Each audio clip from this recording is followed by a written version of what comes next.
right. Welcome. We got Mr. Alpha Agnostics and myself. Let me get this thing off the screen for you right quick, Oh yeah, Mr. Nice Guy and Alpha Agnostics. We're about to do this thing that we're gonna call objective deconstruction.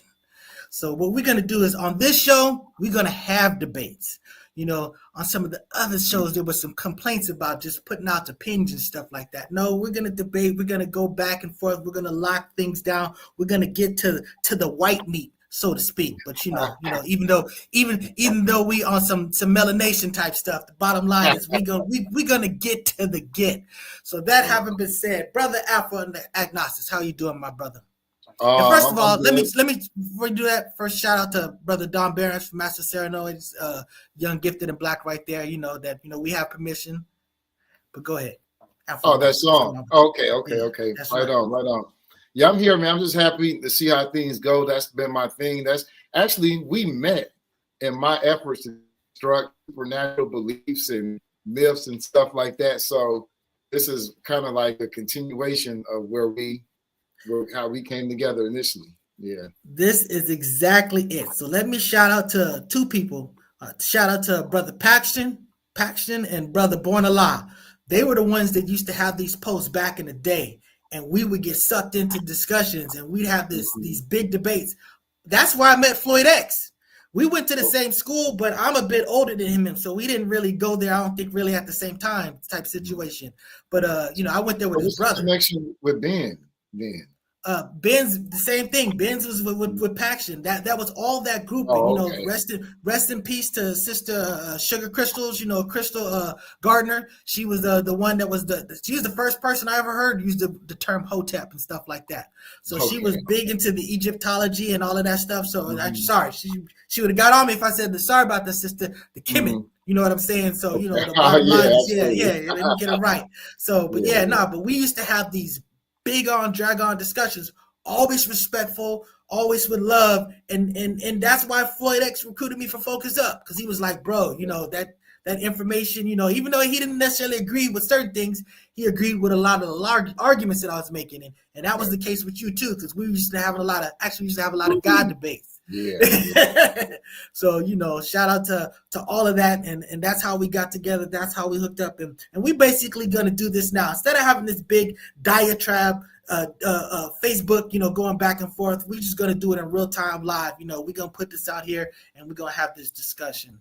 So that having been said, my brother, first things up, you were the first one that brought up this point.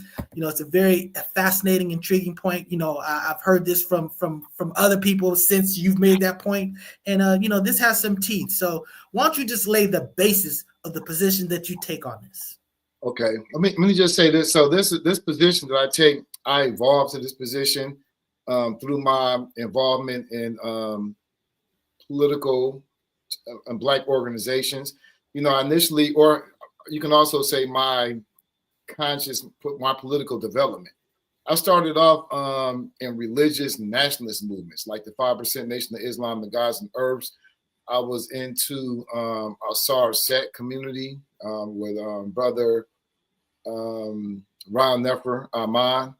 So, over time, and I grew up, as a Gen X in Detroit. So, if you see someone who had a different sexual orientation, who was gay, for instance, that was the context and justification for ridiculing that person or beating them up, possibly just because, So I was brought up in the Black church, and this is my background. And later, at a certain point, I got involved with an organization called the Malcolm X Grassroots Movement, and one of their 6 principles is challenge sexism. And a sub-principle of that is challenging homophobia.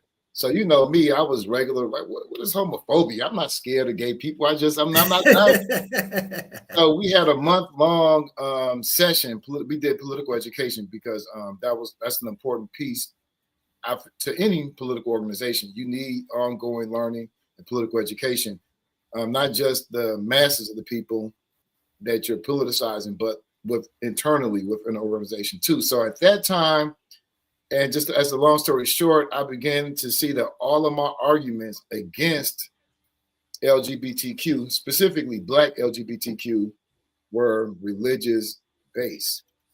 And that I had over time began to see that liberation, Black liberation of the Black community without liberation of the Black LGBTQ is limited liberation. It was not total liberation.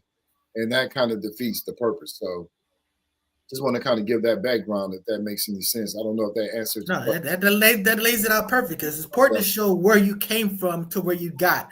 I remember a lot of times we have these debates and they're like, oh, you must be like gay or you must be like whatever, which, is really kind of like a distraction from the actual argument, the point that you're making, because the reality is you're not gay. You know what I'm saying? So it's just, and when you talk about homophobia, I got friends that say that stuff. They're like, I'm not homophobic. I'm not fearful of homo, whatever, stuff like that. And I go, look, I'm going to tell you right now, I am emotionally homophobic. And when I say that, is that I'm saying that I remember an instance, Keanu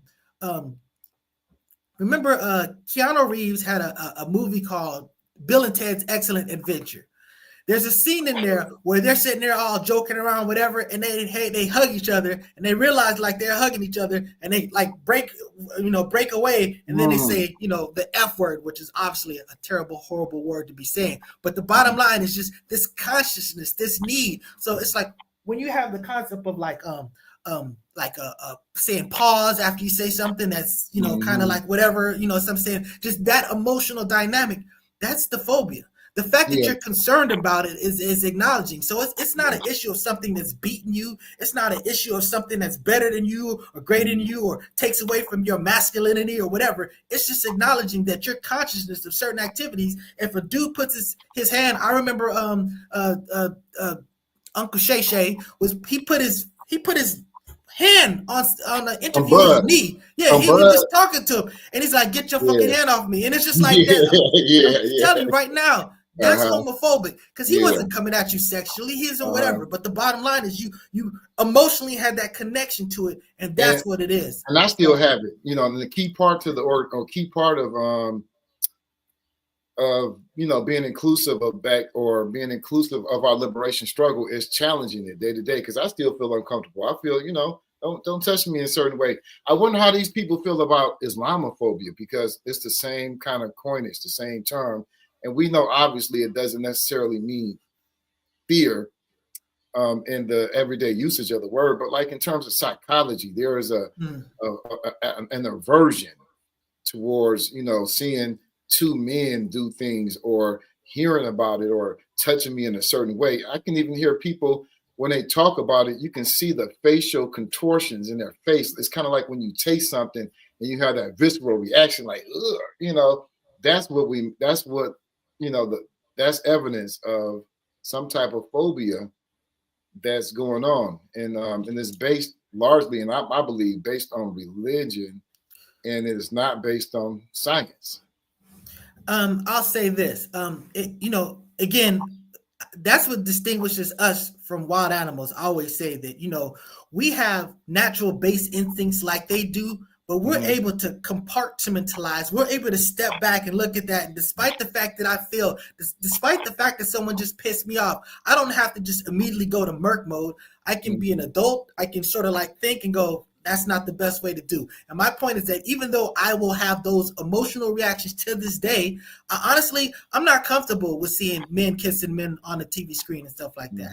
And, I'm to the point now, maybe I'm a little bit of ophobia. I really don't even want to see men kissing on women. Like, if it's really contributing to the story, that's fine. But a lot of stuff is like, I'm like, look, we can kind of sum it up and we don't have to do this whole sort of like fake love scene. I'm like, if you're going to do porn, do porn.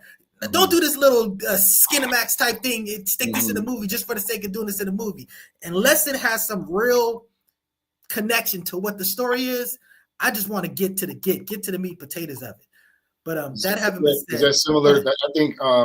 Do you think? What's the actor name that recently said he turned down? Oh yeah, you're talking about the crazy dude, Terrence Howard. Yeah, Terrence Howard. We didn't talk about. Hey, I'm gonna tell you what. If I was an actor, I wouldn't be kissing on no man either. Now let me tell you something about this. I'm definitely coming from a religious standpoint, but it's a lot different from what other people are saying. You see, I normally don't even put my religion out there because, I just don't even want to make that debate. When I interact with people, I try to keep things secular. That way we connect and understand, and it's simple. We don't have to bring in other stuff. But I will tell you and who's ever watching, I am a Hebrew Israelite. You know what I'm saying? That is my religious faith. You know what I'm saying? I'm a Old Testament person looking into the New Testament type of person, as opposed to a New Testament person looking back at the Old Testament type of person. Okay. So, I am a disciple. I'm a disciple of Christ. I do believe in those very religious fundamental dynamics, but I'm just saying that this is the context of it because it's a cultural thing. But the thing about it is, these rules, these cultures, these things are something specifically for us. They're not to regulate the rest of the world. It will literally say that, this, they don't have to follow this. This is what you have to follow. My diet that I follow, the way that my face is and stuff like that, I'm able to completely remove hair, but I'm not allowed to edge it up. So that's why if I would prefer to just grow my beard out. My wife ain't trying to hear that, but she was like, oh, we'll just make it all neat. I can't do that. So I either grow it or cut it all off. I don't take away my sideburns unless I remove all of my hair. So, these are the religious things. And, I wear the hat. Part of the reason I wear the hat is just like it's a humble submission. I'm not caught up in fixing up my hair and doing stuff like that. But also I got these kind of weird, like I don't want to say birthmarks, but sort of like things that are going on that kind of look like devil horns. And it's okay. I don't want to put that out there. That's really for a religious person. It's not cool to be walking around with like Hellboy type. You know what I'm saying? So, but I'm just saying that the bottom line is that my faith is strictly compartmental, and that that they believe that what we're taught is that basically, look, you're going to be a special people, you're going to be unique people, you have to do these strict rules. These aren't necessarily the rules for everybody, but these are your rules. You're going to do your thing, and you're going to be inspirational. You're not necessarily going to be knocking on door to door like Jehovah's Witnesses and stuff like that. I have a degree in business and marketing. We talk about in marketing, there was two concepts. There was the push strategy and the pull strategy. The push strategy would be, the Jehovah's Witness coming to your door and stuff like that. The pull strategy is just do something and that people will be inspired to it, to want to emulate at least some of it. You know what I'm saying? So that's how the thing. So that's why this whole concept of like this animosity towards gay people and stuff like that, I don't understand it, because these rules were not necessarily for the rest of the world. I believe that gay is probably a natural evolution that's important to deal with the imminent and real issues of population that we have. We understand that there's a lot of orphans out there. There's limited resources. People not just reproducing more people is probably not the worst thing that can happen. And at the end of the day, it's grown-ups doing grown-up business. Why do you concern yourself with, what somebody else is doing? That having been said, like I said, my real big issues with it, if I were to be objective, is to say that it's fundamentally hedonistic, and I don't believe in hedonism as a defense. Okay. I think that as a human being, you have a right to seek pleasure. That's your whatever your business. I don't care. I play PlayStation 2. If you want to see me, come out, Mr. Nice Guy, on PlayStation and Xbox, and I handle you. But I'm just saying that having been said, to me, pleasure, all these other things, these are sort of like secondary to your absolute responsibilities, things you do, things that impact your family, things that impact your friends, impact your people, impact your countrymen, in fact the rest of humanity, in fact the world, the animals. We all have a responsibility and obligation to every living thing after a fashion. So I say all that to say that my religion, I feel, has been hijacked by a lot of these other people, and their manipulation of it has been the mass oppression of the world. That having been said, go ahead and make and lay your case. Okay. Not just as I think the Abrahamic religions are homophobic.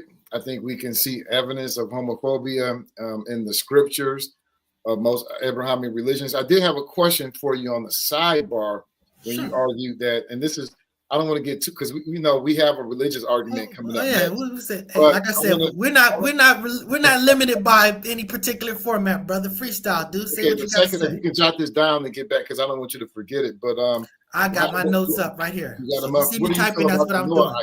The Noahites, because you were saying like that these rules are strictly for us. So that's one question that I have for you. And then the other thing too about that visceral reaction, not wanting to see two men, blah blah blah blah. I remember the first instance of homosexuality in rap music that I remember. I want to test you and see if you, if you might remember too. The first instance of in the context wasn't something that was a put down.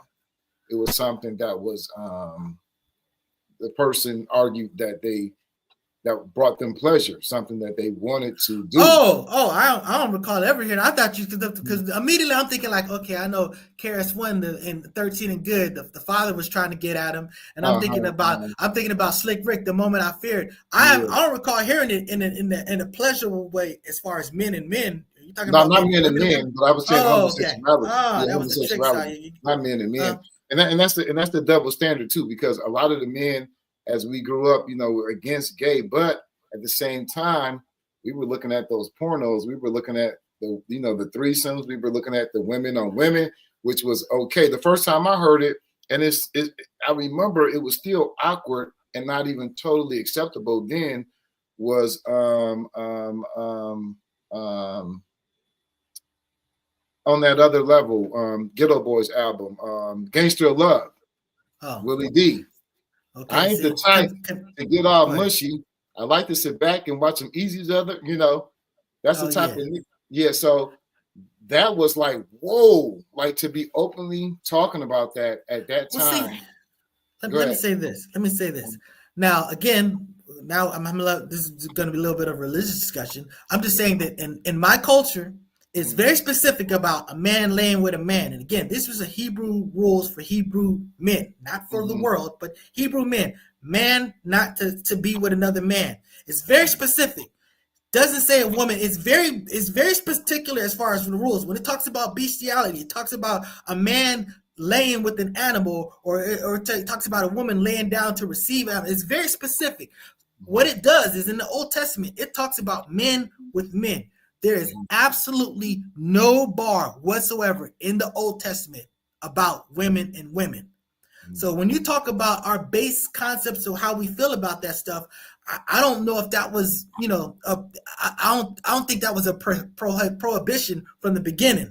That was something that was acquired after the fact. So I'm just saying that, culturally, that's not in the Hebrew Israelite culture. You know what I'm saying? Okay. That's just. Well, you brought that up before, and I'll be honest, that was the first time I ever heard that argument. That was a brilliant argument. I never heard that particular take on it ever. But just, for the listening audience too, Hebrew culture is just one specific culture started by specific people in a specific geographical location in a specific time. We see other cultures that do condone, various types of sexual orientations and relations in pre-colonial Africa. And I don't know the names right off the top, but and also in pre-colonial America, just off the top. This is factual. This is undisputable. Before the Europeans brought the Abrahamic religions in, these type of relationships. And not just the Europeans, the Muslims, So not just the Europeans, the Muslims conquered that as well. So, but you said Abrahamic is still out. It's still out. Yeah. But even in Abrahamic, Muslims are Hebrews, by the way. They're not Hebrew Israelites, but they're Hebrews. I can't disagree with that. I can't disagree with that. Definitely. So my whole argument as far as like going back to the theme, can you have Black liberation without being inclusive of Black LGBTQ? No, because the entirety of the Black community is not heterosexual. There's no evidence that the entirety of the Black community has ever been heterosexual. I don't know what community is. There's no way to document that any community has ever had one type of sexual orientation or one way of relating to each other romantically and sexually. It's just ridiculous. And we don't want to take away the contributions of the Black LGBTQ. They were the leaders of the Harlem Renaissance. In every area of human Black activity, just to, put that lens on it. you had Black LGBTQ as leadership in those efforts, every area. I mean, we can go from Dolomite, something is, it's like Dolomite to Marvin Gaye, Angela Davis, Kwasi Bolagoon. I mean, the list goes on and on and on. So you want their contributions, you want them to advance the art, the culture, but then you don't want to acknowledge these people. I think that the concept of DEI, diversity, equity, inclusion, we have to apply that internally to our own community. If not, we're only liberating a certain segment of the community, primarily men. We have ways to give voice to those who've been marginalized. Like when you look on the civil rights movement, who was in leadership? Men. And who did the legwork? Women. So in order to combat these, you have to set up things within Black institutions that acknowledge that and try to do things to counteract that. It's funny you bring up that. Well, first of all, I don't know if you said James Baldwin, because he's definitely one James of those, Baldwin too. Yeah, I didn't say exactly. Him, yeah. But I mean, it's like when you gave a little bit of your origin story. I should probably give a little bit of my origin story. Okay, so I grew up. I was raised in Catholicism. That was what my mother was. At some point, my mother married a white Jewish man. Okay. He's not my biological father, but he wasn't. He was white Jewish by race or whatever, something like that. They were actually. He grew up atheist. Their family was atheist, so they were like very liberal atheist, people and stuff like that. And he, at the time that we met him, he was into Buddhism. So I was always Catholicism. At some point, he was converted to Christianity. He became a born-again Christian and found his way at a Baptist church. Wow. There's been a migration. So, and again, I was always Christian. So basically, in my mind, he kind of came back to where I was already at. But, I started going to his church. And his church, I mean, they really dug into the Bible. Like, no knock on the Catholic Church, but I'm just saying the Catholic Church is very ritualistic, very, you're doing this ritual, this, whatever. You're not necessarily learning on the level that you were in a Baptist thing, where literally the whole thing was about a whole breakdown of a particular scripture and a particular sermon type situation and stuff like that. So, I was somewhat, interested and motivated by that type of information. So there was some bleed over, but as a Black person, I was sort of like coming to my own thing. And, there's only so much that, white person is going to tell a young Black man, especially at an age where you're starting to learn about like the Nation of Islam. You're starting to learn about the gods of earth. You're starting to learn about, Imam Issa, the Ansar community and stuff like that. So, mess with them too. So that's why, I started that. That's when I basically was like, okay, this is all a whole bunch of noise. If I'm putting credibility in this thing, let me just objectively analyze this thing and see what's what. And that's when I had big epiphanies. That's when I was basically sort of like understanding things without the context of what I've been taught, as far as, the context of, I studied Hebrew, you know what I'm saying? I actually, the interlinears, and you're dealing with the language, because, a lot of people read the Bible and they'll be like, oh, they see words in italics and they don't know what that means. If you see a word in italics in your Bible, what that means is that word ain't really there. That's a word that a translator put there to potentially help you understand what that translator thinks is being said. Sometimes you got to disregard that italic word, and then you like get a whole different meaning as opposed to what you're saying. So I'm just saying that once you started, studying this stuff, and then, when I went to college, religious studies and all this stuff, that's when I started really kind of, crafting out and figuring out some things. So, and me and my brother, Brick Walls, rest in peace, that was my brother.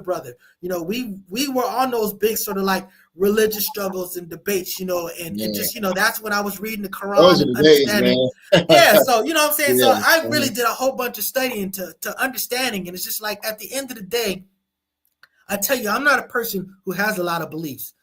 I don't really need to believe something. I have sort of like working theories till they get proven wrong. I said, but I have a few beliefs, and those beliefs basically center on my religious base. You know what I'm saying? My Mhm. being a Hebrew Israelite. That's and that stuff resonated to me because I interpreted, you know, secularly, logically in the way that it did, that it touched me. So I'm just saying that, you know, I am a religious person. I don't function religiously because I try to deal with people and most things on a secular way. But that's the context of the person that you understand where I am. So Mhm. it's like the way that I would dissect all those other things. That's the way I would dissect the actual quote unquote scriptures. But again, I do understand some things about the scriptures is that, you know, people talk about the Bible like it's a book, but it's a Mhm. collection of books. Yeah. And it's a collection of books that, you know, that some people voted to decide that this 66 were going to be the collection. There were a lot of books in circulation. So again, there's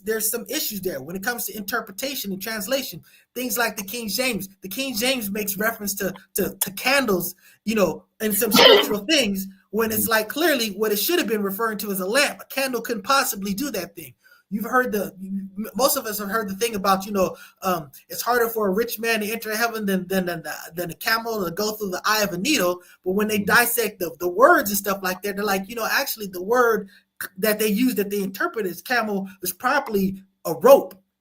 So it's actually, you know, it's the same difference. You know what I'm saying? It's something that's very difficult. Yeah. But now you're talking about a needle versus a rope. This is actually more a cleaner analogy. But I'm just saying that, you know, when you have these imperfections, you realize that now you have an objective accountability to step aside and not just buy something because someone's religiously telling you something. You're dealing with an interpretation of a translation that, you know what I'm saying, that you're dealing with something down. So you still have to be objective. You still have to think. You have to step aside. And that's why, you know, people get discouraged at when I say that, look, your Bible is imperfect, but I think that it has perfection. It reflects perfection and that it can be used, but you have to be objective and get to the meat and potatoes of the thing and not be so caught up on what you were taught. Because usually what you're taught is going to be the things that are divisive, the things that make you hate, the things that make you, you know, whatever. Whereas I'm just saying, if you really want to holler at me, holler at me. You know, you can reach on me on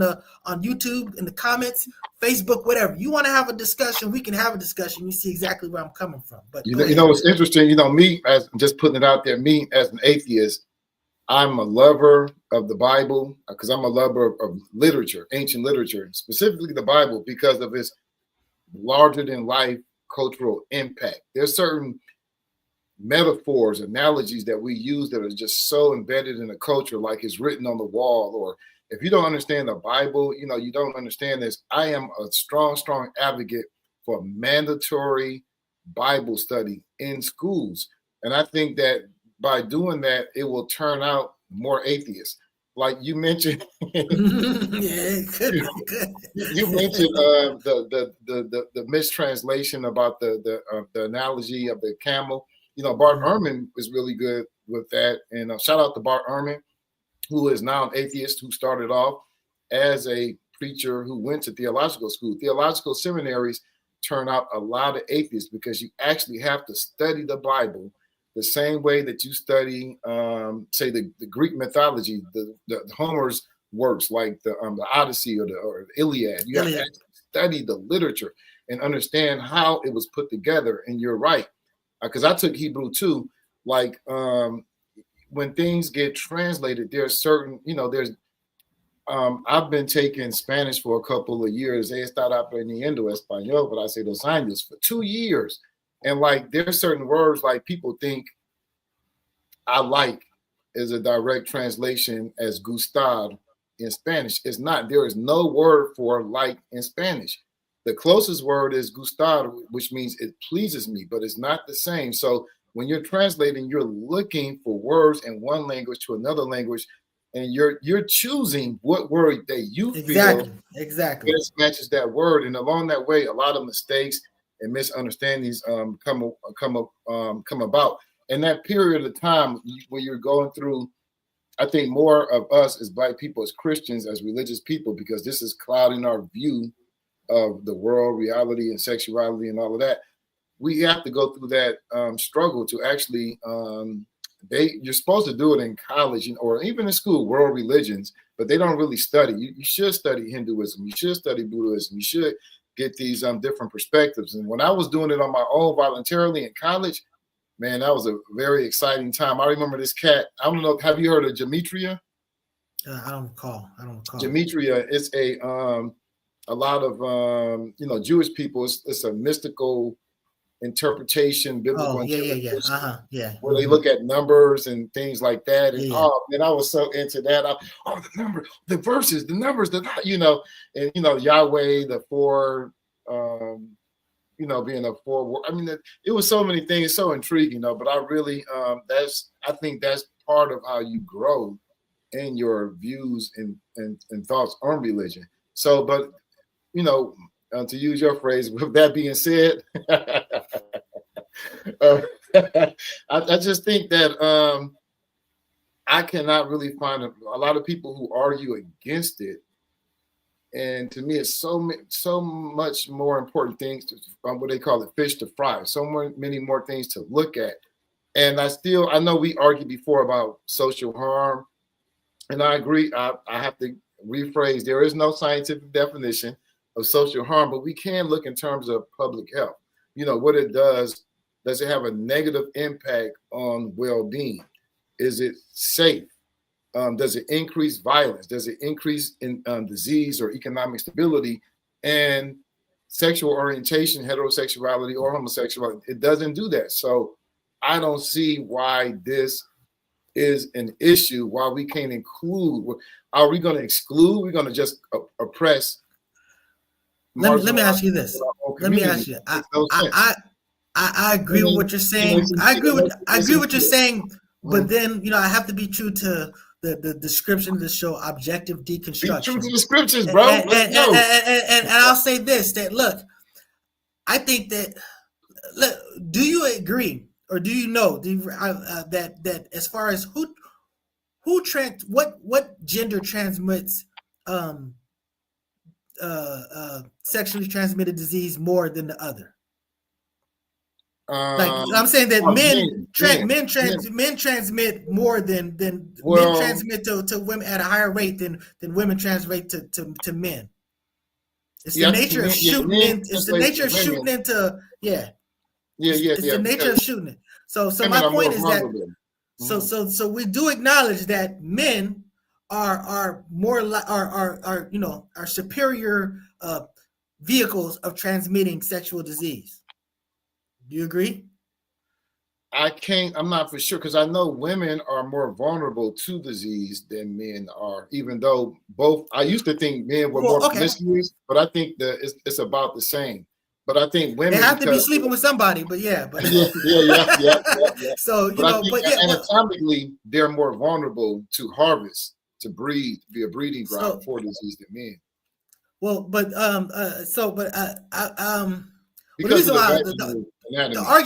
argument that I was going to be making, as far as passing fluids, women are receptive to fluids than men are. Men are less receptive to fluids as far as heterosexual sex goes. You know what I'm saying?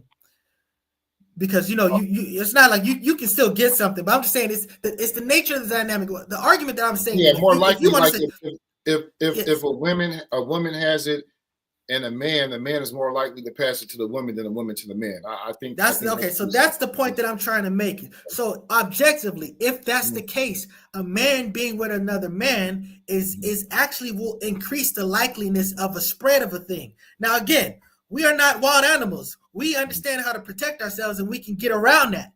But there is an objective, quantifiable dynamic of a man being with another man that at least in that one regard increases the spread of a thing, potentially increases the spread of a thing. I would say anal.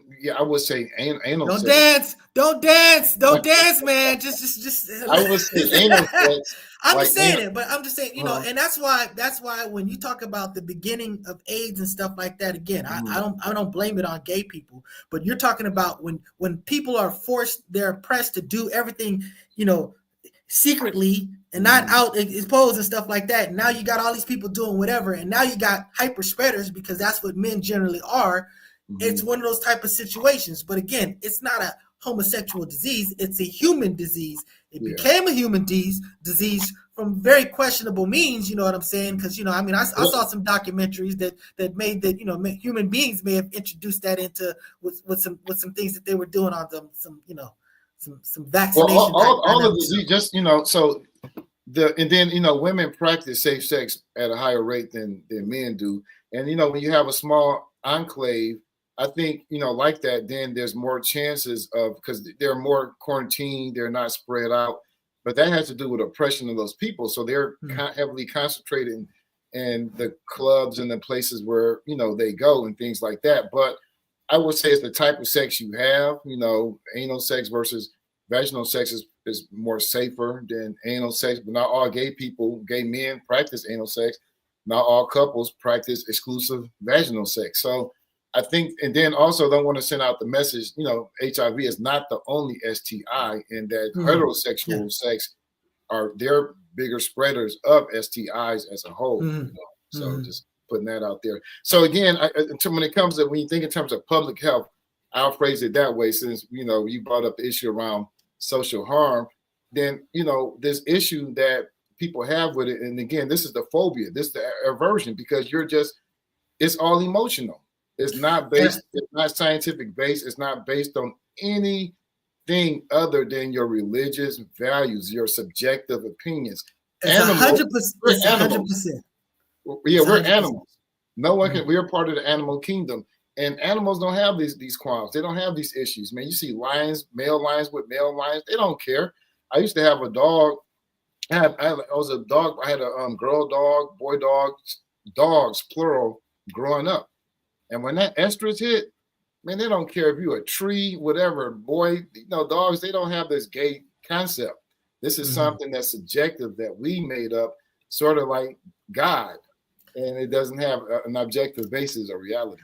So, and I will say this again, if you believe, in God, like I do, and you talk about, and you talk about the origins of humanity, when the goal is to populate the earth, there's a different objective when you're encouraging, heterosexual sex versus homosexual sex. So again, I'm just saying that, there was a different need at that early point in time. And I want to repeat that these rules were specifically for the Hebrew Israelites, who were supposed to be a light on a mountaintop, not supposed to be the people that just regulate what everybody else does in the world and stuff like that. When you talk about the end of Revelations, you're talking about people from all these different nations and all of this stuff. So again, I'm one of those people who have always embraced people of sort of like non-traditional dynamics.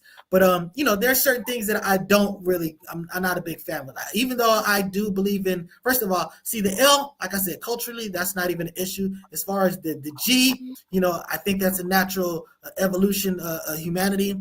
As far as the T is concerned, I got some issues with that. I'm sorry, run it back. So you were going through the alphabet. I'm going through the alphabets because I'm saying the L is obviously not an issue because that's not a restriction. And as far as the G, again, I think it's a humanitarian necessity, an evolution at some point to help us. It's going to be one of the angles that we need to employ to deal with the population. And again, I think it's natural. I think the people are what you are. You feel what you feel. I'm not attracted to whatever, but they are attracted with something. And I don't think it's a function of you being sick. It's just a function of you being, everything about us is about signals and chemicals and that your body is doing. I am colorblind. I look at things, I don't see things the way that you see because I don't have the rods or cones. I don't remember which one it is, but the bottom line is I see things differently. I have let them know that you're not talking in terms of ideology. When you yes, I'm talking about like literally biologically colorblind. Like, I didn't figure out that my problems with purple and blue to like the 12th grade. You know what I'm saying? It's just that I just would always struggle with blue and blue and purple until I took the colorblind test and realized once I found out I was red-green colorblind, the difference between blue and purple is red. So that's the problem. You know what I'm saying? So it's just and I'm red-green. So red is affecting a third of the color spectrum. Green is a mixture of two of the primary colors. So that's that's a whole nother sixth Yeah. of a color spectrum on the other side. So the bottom line is my color spectrum is completely different than yours. So, you know, and it is an issue. It's an issue when I park on the street and I'm trying to struggle up, figure So out, that's you why know, you don't see the rainbow, huh? That's why you're not down you with the know, rainbow. well, yeah. So I'm just saying it, you know, so you know, it's different. And not only that, I have face blindness. So that means that I can't picture what I can't see. When I close my eyes, it's darkness. I don't picture nothing. I can't picture nothing I can't see. Nothing in the world exists other than when I'm looking at it. You know what I'm saying? So it's just that I can't recognize people that I've only met a few times running into them on the street. I tend to recognize people because I expect to run into you at this place, or you're at the office. You're the dude that's in this office in this corner and stuff like that. I bump into you on the street. I was playing on a daily basis 007 Nintendo 64 with my homeboy Sean. I mean, we played from dawn to just whatever, hours and hours on end playing this game, and you know, the sort of like a, you know, firing off whatever stuff like that. I ran into him at a store that I didn't anticipate. He just walked up to me. I'm just like, who's this dude? You know what I'm saying? This is a dude that I've been dealing with, but outside of context, I just didn't recognize him. But you seen his face before, right? Or I mean, I saw him all the time because I dealt with him all the time. I'm like, literally, we're in the same house. I'm sorry, let me clarify. This was back in the day when you didn't have online and you play people online. This is when you had to be physically in the same room with a person to play them. So he'd come over to my house. I go over to his house, and we play for hours on end. You know what I'm saying? So it's just like, you see what I'm saying? The bottom line is, I know who he is because he's the guy that lives at that house. He's the guy that's coming over my house who said he's coming over to my house. You know what I'm saying? He's the guy that tells me who he is. I understand that fully. But once I dealt with him in a completely unanticipated scenario, I didn't even recognize who he was. You know what I'm saying? So again, I had a cousin that I didn't recognize who he was because he wasn't at a family gathering. So I'm just saying that you got to understand there's signals, there's all type of things that go on in your body that make you a certain way. And I'm just telling you, your orientation, you can talk about behavior all you want, but your orientation, your triggers and stuff like that, dude, that is biological. Just like the fact that we don't see that blind spot. There's a blind spot that you can't see your eyes because it's your retina. But you know what? Your eye extrapolates. It lies to you every second of the day. Your eyes are lying and filling in that area that it can't possibly see. So I'm just saying that when you talk about gay people and stuff like this, dude, it's biology. It's natural. It's what they are. Just, you know, let them be. But what are your thoughts on the B and the T now? Because you kind of the B again. See, that's my issue with the B is like, well, to me, if the B, you have a choice to either be this or that. So now, to me, the B is a choice type thing. So situational, if I had religious restrictions on them, I'd just be like, y'all just need to make the right choice. But again, my religious restrictions don't apply to them. But as far as the T thing, that goes into a whole nother issue because I fundamentally have a problem with people doing much of anything that radically changes you something other than what you basically physically are. If you're talking about BBLs, if you're talking about cosmetic surgery and stuff like that, if you were in a terrible accident and you did cosmetic surgery to make yourself look like how you used to, I can rock with that because I understand the issues of just walking around and looking, you know, like everybody's looking at you like, oh, and all this, whatever. I get that, you know what I'm saying? But, you know, we're taught these concepts of beauty. We're taught these concepts, and it's arbitrary. And you know what I'm saying? In Africa, they might like a big disc in your lip, you know, whereas here, that's not necessarily the thing to do. And I'm just saying that, you know, this is taught behavior. We have to recalibrate our concept of beauty. We need to recalibrate the way the desirability to a function to something that's basically what we're naturally are. That's what I believe in. So even though I grew up liking, you know, long hair and stuff like that, you know what I'm saying? I'm saying that, look, you know, this is what we're taught. We got to be better than that. We're not wild animals. We need to be able to step aside and go, okay, let me embrace this too and work to do that. So that's why I'm saying that, you know, with all these signals and all this other stuff. But as far as the T, physically changing your body, you know, you're a grown-up. If that's what you want to do, that's what you want to do. But you shouldn't be upset if somebody else who doesn't rock with that is like, well, you know, I don't see you as what I consider to be a male or female. I see you what I consider as someone who's crossed over, but not someone who's necessarily reached the other side. I'm just saying that if you make that decision as a grown-up, you can't bind that on other people to embrace that same ideology. So, that's yeah, a pop. I think so, too, just to reiterate the point that, a lot of people who I mean, their position on this is not grounded in, facts. It's not grounded in anatomy. It's not grounded in, human development and genetics and so forth. It's grounded not some necessarily, I would argue, in religion, but also supernatural ideas. Like there is this essence. You'll notice a lot of these people, like, Student X, as an example, there's this thing about masculinity. There's this essence, this, it's not something even physical. It's just this essence, and femininity and things like that. Well, all of those lines get blurred when you begin to really, really question people and question these things. And also when you look at nature itself. So like even the bisexual, that on the spectrum, I think it ties into, it's just option on the spectrum. And there's one thing about nature, one thing about biology, one thing, is that there is so much diversity. And for people to try to put it into these closet tight categories, it just makes we don't do that with anything else. And then also, not all transsexuals are, you have pre-ops and post-op people who opt for surgery. Some people before you go there, since I see you have the notes, I know you're not going to lose your place. So let me come, which is a good practice. But I want to say one thing. In Student X's defense, in Student X's defense, and people that think like about them, I think there's an argument to be made that humanity got where it got because it embraced certain roles. As far as as who was being the nurturing person, as who was fighting off the wild animals. Because if you want to go back into earlier times, maybe those roles weren't things that people could have just been done. But now again, I'm just saying, I'm playing devil's advocate here. You know what I'm saying? So now I think the argument you made about the population was legit, but I think that whole drive to increase the population has a lot to do with war. Because that was your main material resource or asset, is your population, your numbers. We always say numbers. What is the phrase? Numbers.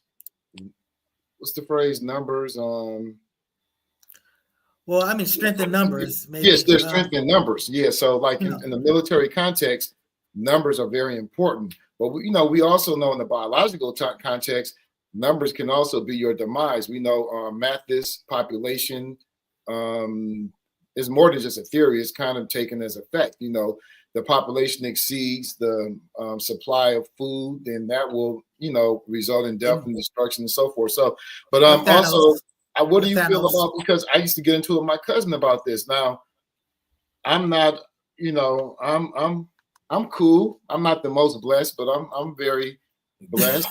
But I think I see where this is going. Go ahead. Some people are not. I mean, I have empathy. I'm a person that's for social justice, for liberation. That's why we have, some people do have, I can't remember percentage of the population have micro penises.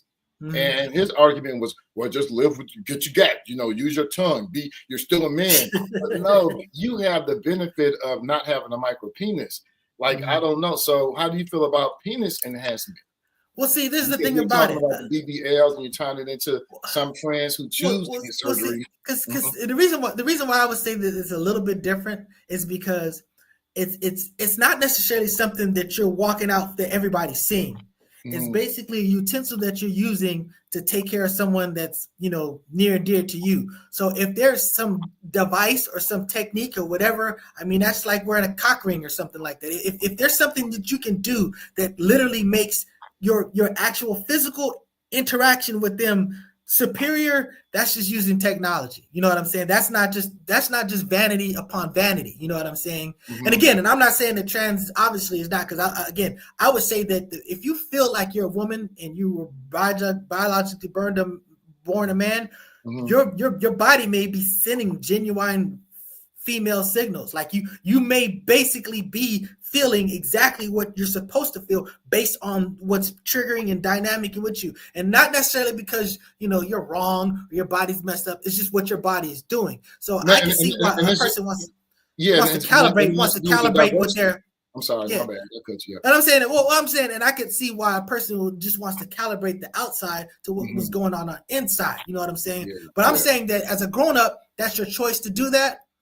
But I think you should respect, like I said, you should respect the fact that some people see you as a person who took a journey as opposed to a person that's actually there. That, you know what I'm saying? So these even in I don't see anything in the Bible, for instance, the Hebrew, that goes against eunuchs. And eunuchs were castrated. That was an earlier form of I would argue there's something very against it. I would say that Jesus, I would say that Jesus says, some people are eunuchs because they decide on their own stuff, like whatever, for vain, whatever reasons, and they do whatever to themselves. He says, but if you burn with the passion, you need to just do what you do. Don't be no eunuch surgery. Or whatever. He was promoting surgery too. He said, cut it off. If it no, cut it off. No. He was talking. No, that wasn't talking about that. That was a different thing. He's talking about if your eye causes you to offend.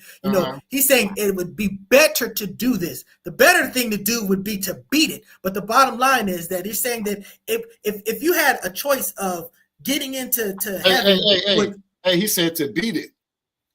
But I'm just saying that the bottom line is he's talking about saying that, look, bro. Well, all of this stuff is interpretational, but the context was basically saying that, look, it's, and I use that example when I talk about people going like, look, I could let's say there's some particular activity, like let's say like me, I'm a person that I would say that my firing makes me extreme. As far as like I'm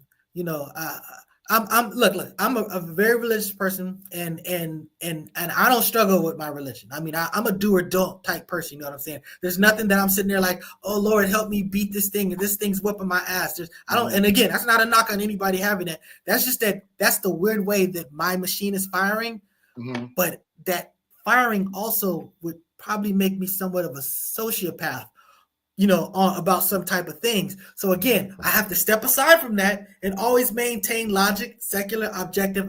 That's my skill. That's my coping mechanism to deal with the fact that I emotionally don't have those restraints that other people tend to have, at least based on the arguments that they make. So I say all that to say that, that knowing that I have my limitations, there are sometimes where I'll go, okay, I'll eliminate this thing from me, and I won't have the benefit of that thing, but it's better that I don't have that thing and be a better person than to have that thing and whatever. So I'm just saying that that's the juxtaposition that I would say as far as that particular sermon. But I'm saying that there's nowhere in the scriptures where it talks about cutting off your nuts. You want to talk about cutting off your foreskin? That's a whole different argument. You know what I'm saying? But I was going to say no, but you were. Not, I'm saying in the first 39 though, in the Old Testament, the Torah. So I'm saying there's no specific piece around against eunuchs, right? You quoted something from the New Testament. I quoted something from the New Testament, but the eunuchs. But I'm saying that, but it's not. That's not encouraged. That's not nothing. That's they don't. There's no restriction about a priest having a wife or whatever and stuff like that. Moses was from the tribe of Levi. He had wives. Plural, you know what I'm saying? This whole concept of chastity and whatever. That's some like Roman like Catholic type thing. That stuff wasn't a part of that culture. Bless you. So you know what I'm saying? But the eunuchs. What I'm saying is the eunuchs that was a surgical procedure, and today a lot of folks don't have to do that. They have hormonal therapy, but they served a social role, a social function. And in some instances, they were warriors. They had specific things that they did. And, a lot of Abrahamic religions or people who have belief in Abrahamic religions don't condemn eunuchs, which is but they'll condemn. I would argue that the Jesus sermon about eunuchs of the people being eunuchs, or basically people being chaste of their that do these of men or do these Mhm. extreme acts to get there, that's you saying that that's not what you should do. This you should only be doing something if this is if this is your natural passion as far as restraining, not being like a eunuch as far as depriving your body. So I'm just saying that I think that the way that I interpret it, and even honestly, even the way that I was just taught, just going to a Christian church was very hostile to that concept of encouraging being eunuchs and mutilating your body from some, it's like, where did it even get the rule from? Where did it come from? That has to come from outside of the Bible just to even come with a concept like, hey, but you're saying that, oh, it's because of if something causes you to offend, because I don't think that was the proper interpretation. My main point is that human beings have been doing things like this for a long time. Eunuchs are believed in some instances to be somewhat, asexual. When we look at the LGBTQ thing, especially the queer, we get people who are asexual, who are demisexual, sapiosexual, who don't even relate in the normal way sexually that people, within the sexual norm do. And then, just on the sidebar too, you had mentioned, because that's an old argument people use. You said the hunting and gathering. I go with the population theme argument more so than the hunting and gathering, because data collected, you still have maybe 50 or so hunting and gathering tribes today, but they actually measure and quantify, and they say women do just as much hunting as the men. You know what I'm saying? So this whole notion that the femininity and the masculinity and all that just really doesn't. Who do you think did the hunting better in times of and in times of not, because now you can stick a female Marine and give her machinery that makes her just as dangerous as any type of man, but you're talking about a human being with a stick. Look, I understand there's some fierce sisters out there, you know what I'm saying? And, I want to believe in the Black Panther, the Doja, whatever, and stuff like that. And I mean, and that was based on like real type stuff that, actually I understand, you know what I'm saying? But the state of Israel is condemnable as that state is, as a sham government, a sham state. They, it's mandatory military for the women, and the women train the men. And that is to promote. Hey, I got a wife who is a rider. When stuff goes down and we got a gun up, trust me, I know that she's the person to go gun up with. And I mean, we've had some situations. I'm just saying that, that I understand. Trust me, she, when it comes to doing some things around the house, there's some things that she'll do that, I won't necessarily be a fan of doing. But she does it without a thought. And I'm just saying that, it's just these are things, I'm just talking about, like, let's say, like there's a mouse and you got to get rid of it. I mean, I'm gonna kill whatever. I'm gonna do something like that, but I'm not gonna touch it. I'm religiously barred from touching anything that's dead, that's not a clean animal and stuff like that.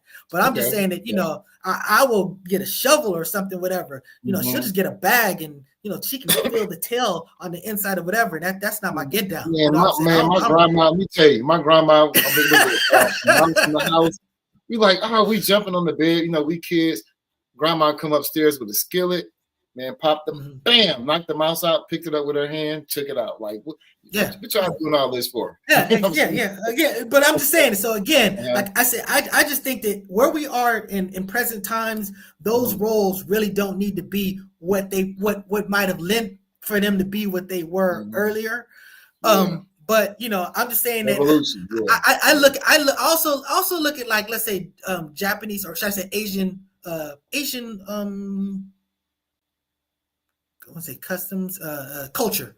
You see how they have these real traditional rules and traditional roles and stuff like that, and they do all this stuff. They're a big, mighty, powerful nation. And I don't know. I'm just saying. I'm pretty sure. I don't like to see women oppressed. I was gonna go there. I'm just saying that there are times when I'm dealing with females and I sit there and go, like, let's say my chauvinist males that like complain about stuff. I sit there and go, I see where giving them a seat at the table is a problem in this one particular situation. But again, I don't think that's a ground to oppress them, because the fact of the matter is women have great strength. I mean, when you talk about childbearing, I'm like, if men had to give birth, there wouldn't be no people. You know what I'm saying? It's just, the strongest muscle in the body, when they measure the contraction, you know, they have, I can't remember the word, but they measure the contraction of the muscles.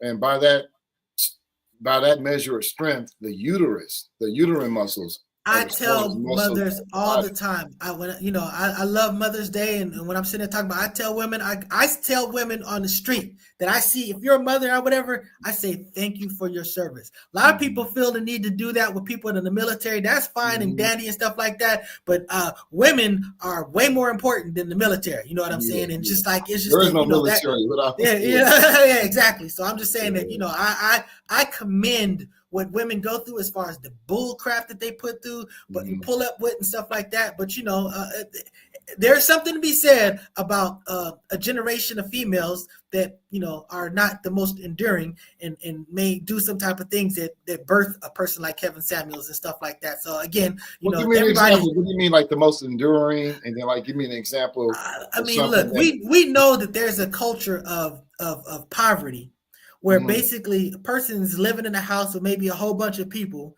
but maybe a youngin can get knocked up, and now she Mhm. can basically get on government assistance and basically play adult.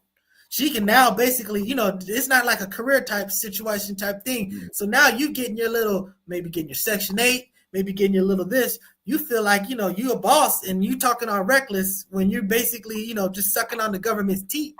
And I'm just saying that they may treat guys a certain type of way with this false notion of what you have. Now, again, I'm not against government, all this other stuff, because again, I think there are decent, loving, caring people that are taking advantage of these situations that they should take advantage of, because Mhm. reparations, all type of stuff like that. At the end of the day, I'm a socialist. I want everybody to have food, clothing, shelter, you know what I'm saying? The basic things. You should need to work for the extra stuff, but everybody should have access to the basics. I don't want nobody to be poor. I don't want nobody to be sick. You know what I'm saying? It's No, just, I mean, that's I just don't where know I'm who coming these from. men are complaining about this. I mean, this for one, this is a '70s phenomenon that you're talking about.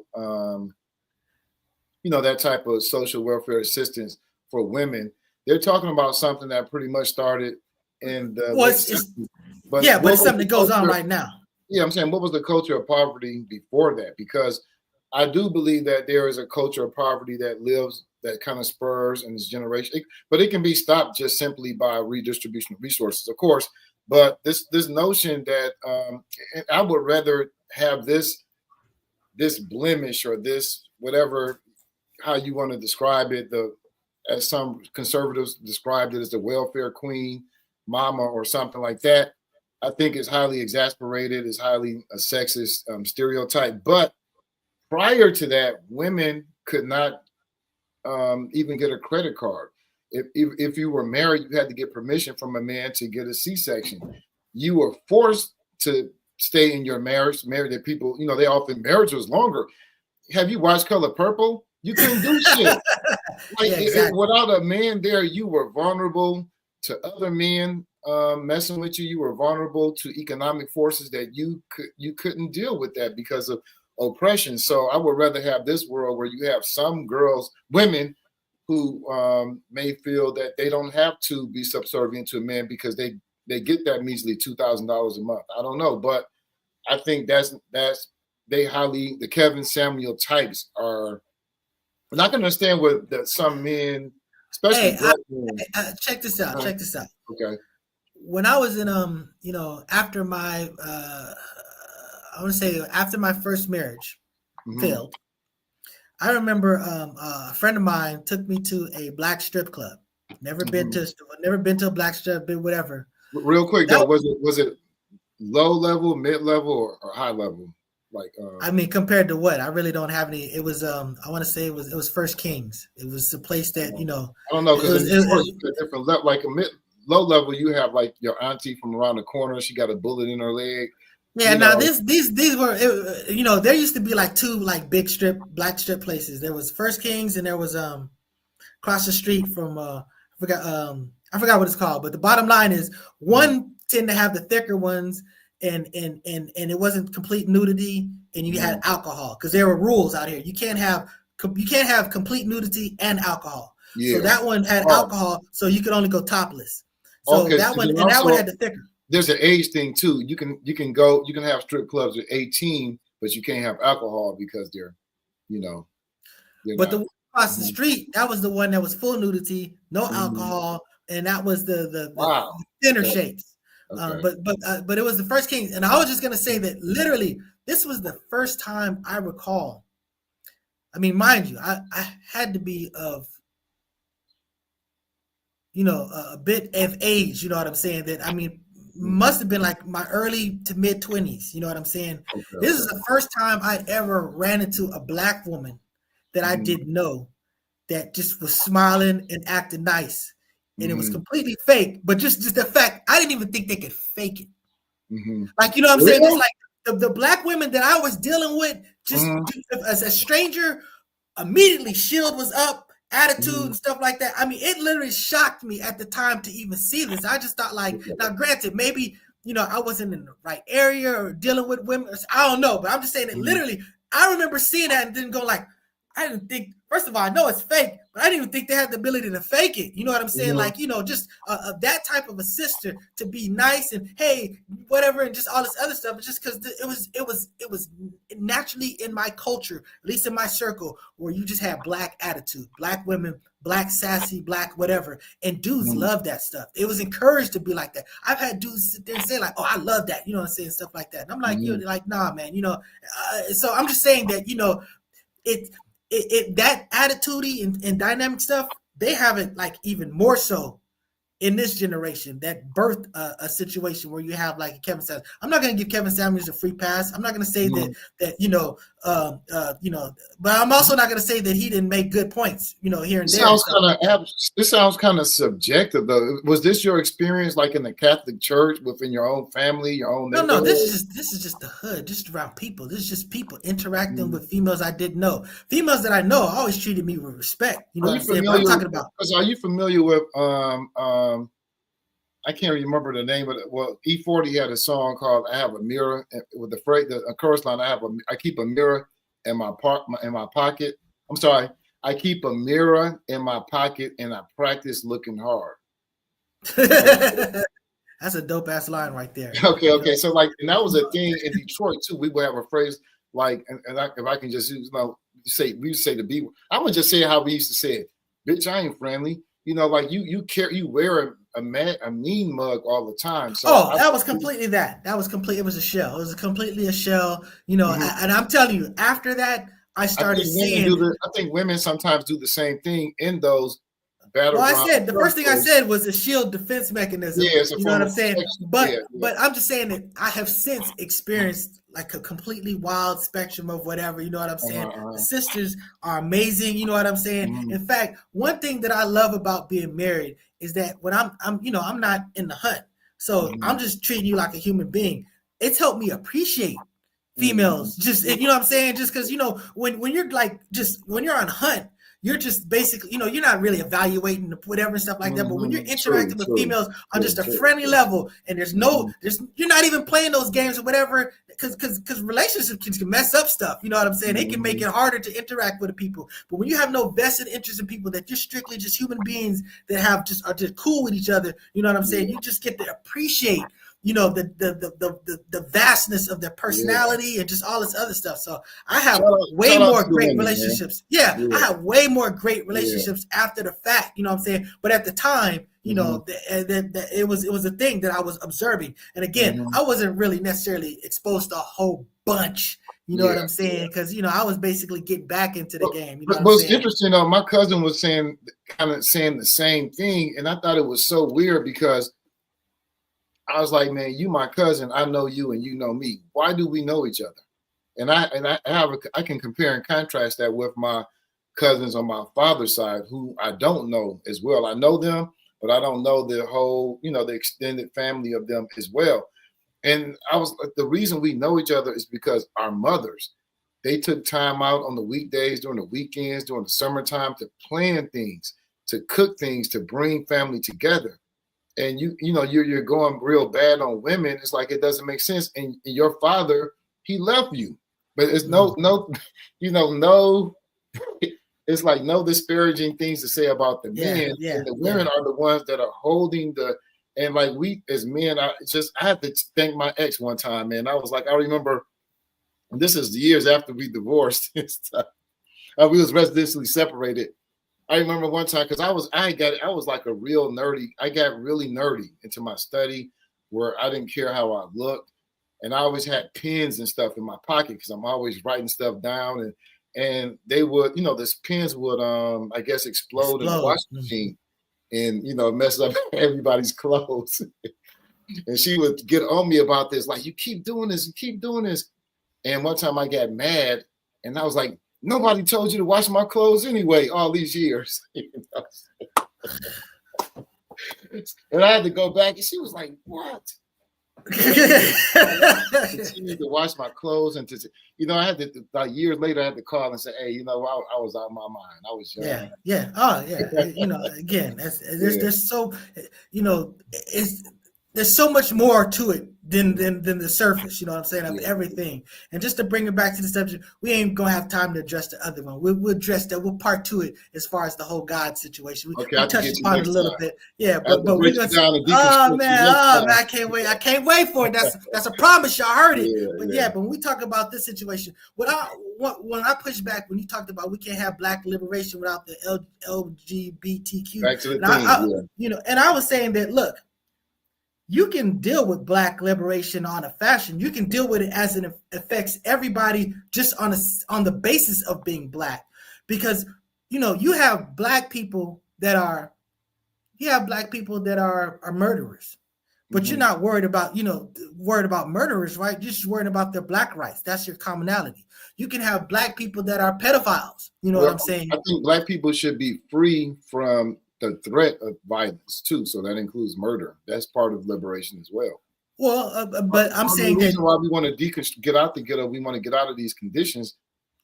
These are forms of oppression where black people do live in fear in our community. So we want to change that condition, those situations.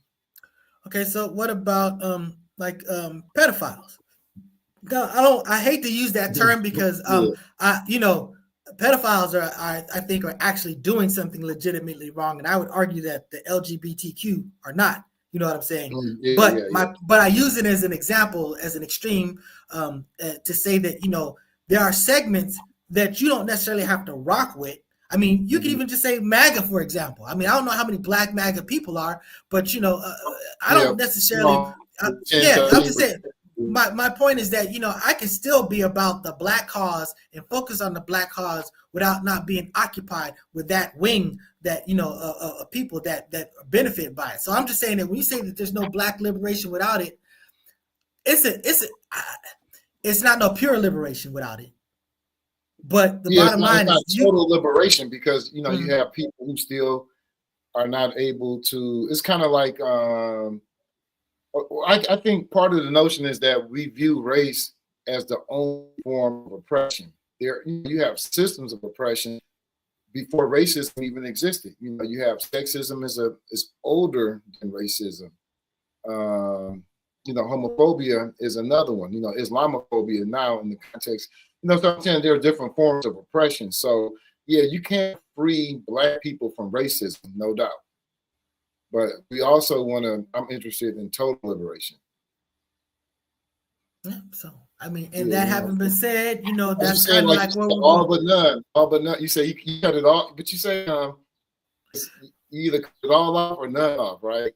Well, I was saying that it'd be better. As far as this, I can't shape it. All I can do is cut off. So basically, what you're seeing is that I can't round the corners of my whatchamacallit, whatever. So but the beard, I do that. I look at it in terms of liberation. It's either liberate us all or none at all.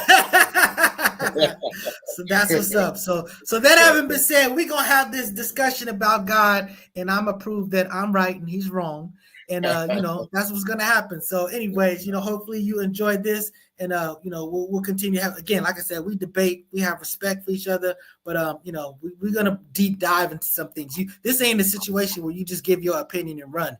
You're gonna have to deal with it. So that having been said, salute, peace. Oh, you know what I should have done? I sit here and got my notes thing blocking the outro. Oh crap! And then I just blocked up my whole screen. So now. Let me do this. Oh, cool. He's so smart. Play outro and end stream. Like, subscribe, share. Focus Up Show. Focus Up is on Saturdays, Saturday at 9 a.m. You got a sex talk with Walk Grown heterosexual conversations, because that's just who he's talking about, not who he's necessarily hating on, who he may actually be hating on. But that's Thursdays at 9 p.m. We got Infamous El Poo, Spin That Back, 10:30 a.m. with myself and sometimes Brother Afro Agnostics doing hip hop. We're talking about doing Nas next week. So that's what's going on. And then we got Mutant Politics with Brother Student X. So, that's what's up. Focus Up Network. Like, subscribe, share. Peace out.